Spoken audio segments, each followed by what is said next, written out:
তিনটা ছোট ছোট ছেলে, হয়তো 10-12 বছর করে বয়স হবে ওদেরকে। তো ওদেরকে রাতের বেলায় উনি পর্দার আড়ালে নিয়ে যায়, যেখানে হুজুর থাকে আর কি, সেই জায়গায় নিয়ে যায়, নিয়ে গিয়ে ওদেরকে কুপ্রস্তাব দেয়, মানে যেটা খারাপ কাজ সেটা করে। এবং আমরা চাই বাংলাদেশের যে আইন আছে আইনের সর্বোচ্চ বিচার।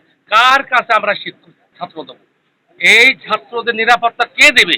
এই হুজুর নামের এই যে কলঙ্ক, এই যে অসামাজিক কার্যকলাপ মাদ্রাসায় চলছে, এই আমরা তীব্র তীব্র নিন্দা জানাই। এবং এর যদি সঠিক বিচার না করতে পারে প্রশাসন, আমরা যারা এখানে আছি, বিএনপি, যুবদল, ছাত্রদল এবং সাধারণ মানুষ, আমরা রাস্তায় নামবো।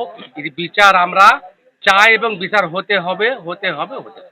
ওইখানে শোনার পরে আমাদের এক ছোট ভাই আসছিল ওইখানে, ওই আইডিয়াল মাদ্রাসায়। তো আমার এক ছোট ভাই আসছিল, আমাদের দুইটা ছোট ভাই গেছিল ওখানে। যাওয়ার পরে আমাকে ফোন দিল যে ভাই এরকম বিষয়, আপনি একটু আসেন।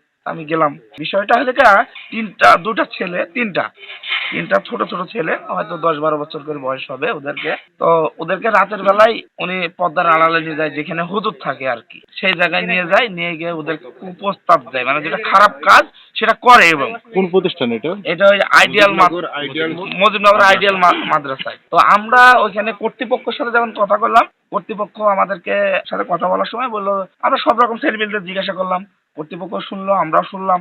তাহলে হুজুর নিয়ে আসা। তো হুজুর নিয়ে আসা, ধরো আমাকে, মানে আমরা কয়েকজন আছি, আমাদেরকে বলছে ঘরের মধ্যে চলেন, আমরা এটা গোপনে সেরে ফেলি। এটা তো গোপনের সারা কিছু না। আমার সন্তান আপনার সন্তান, আপনার সন্তান আমার সন্তান।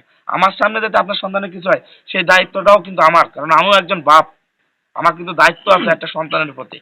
তো সেই জায়গায় থেকেই আমরা এর প্রতি নিন্দা এবং প্রতিবাদ জানাচ্ছি। এই হুজুরের এই জামাত শিবির যেখানেই আছে, সেখানেই এই দুর্ঘটনাগুলো ঘটছে, এবং এই প্রতিষ্ঠানগুলো অবিলম্বে বন্ধ চাই। আমরা ইতিপূর্বে শুনতে পেলাম যে মুজিবনগর আইডিয়াল মাদ্রাসা, যেটা বাংলাদেশ জামাত ইসলামের আমির মেহেরপুর জেলা শাখার মৌলানা তাজউদ্দিন খানের সেই প্রতিষ্ঠানে একটি শিক্ষক তিনটা ছেলেকে বলাৎকার করেছে এবং তাদেরকে জিজ্ঞাসাবাদ করেছে অনেকে। তো তিনারা বলেছে, বাচ্চারা বলেছে যে হ্যাঁ তাদেরকে বলাৎকার করেছে। এই ধরনের প্রতিষ্ঠানে রহ আমরা দেখছি সচরাচর এই ধরনের বলাৎকার হচ্ছে। এই ধরনের প্রতিষ্ঠানগুলো আমরা বন্ধ চাই এবং বাংলাদেশের যে সমস্ত মৌলানারা এই কাজগুলো করছে তাদেরকে আমরা আইনের আওতায় দৃষ্টান্তভাবে শাস্তির দাবি করছি। তাদের দাবি করছি সর্বোচ্চ ফাঁসি।